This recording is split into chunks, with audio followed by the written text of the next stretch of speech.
ঈদের কেনাকাটার খবর জানাতে রাজধানীর এলিফ্যান্ট রোড থেকে আমাদের সাথে যোগ দিয়েছেন সহকর্মী আনোয়ার সাদাত নূর। আনোয়ার সাদাত নূর, একটু জানতে চাই যে ইফতারের ঠিক পরের সময়ে এখন, পাশাপাশি আজ শবে কদরের রাত, এই সময় ক্রেতার আনাগোনা কেমন দেখছেন? কোন দোকানগুলোতে ভিড় বেশি?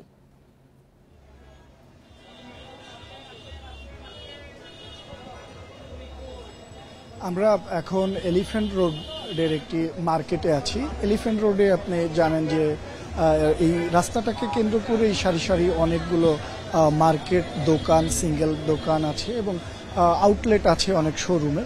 তো এরকম একটি মার্কেটে আমরা বিকেল থেকেই অবস্থান নিচ্ছি। বিকেলেও আমরা দেখেছি যে ক্রেতাদের আনাগোনা এবং কিছুটা ভিড় ছিল, তবে ইফতারের সময় আমরা দেখেছি যে ক্রেতা শূন্য হয়ে যেতে একেবারে এই মার্কেটটি, এবং এলাকার দোকানগুলোকেও তাদের সেই ইফতারের সময়টাতে মার্কেট বন্ধ রাখার যে নিয়ম সেটি মেনেছিল।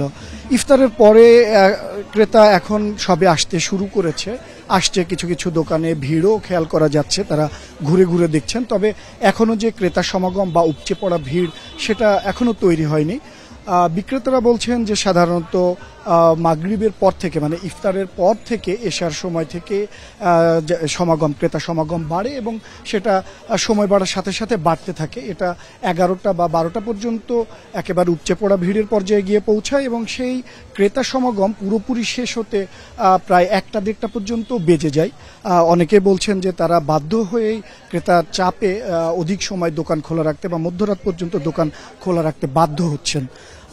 তবে বিক্রেতারা কিন্তু একই সাথে বলছেন, মানে আশঙ্কা প্রকাশ করে বলছেন, আর যেহেতু শবে কদরের রাত, সেই হিসাবে ক্রেতা সমাগম বাড়বে কিনা তারা এই নিয়েও নিজেরাও শঙ্কিত।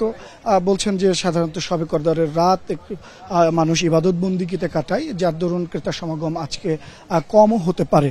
তারপরেও সেটা আমরা দেখব যে আজের মার্কেটগুলোতে কেমন ভিড় তৈরি হয় সেই জায়গা থেকে। এবং যেহেতু কয়েকদিন পরেই ঈদের কেনাকাটা বলতে আর মানে সময় বলতে দেরি নেই, তো তারা বিক্রেতারা বলছেন, আশা প্রকাশ করছেন যে সময় গড়ানোর সাথে সাথে ভিড় বাড়বে নিশ্চয়ই।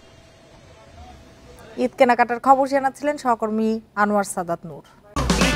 এই ঈদে দেশ জুড়ে কেনাকাটার ফুর্তি হবে শুধু বিকাশে, সাথে ডিসকাউন্ট কুপন, ইনস্ট্যান্ট ক্যাশব্যাক।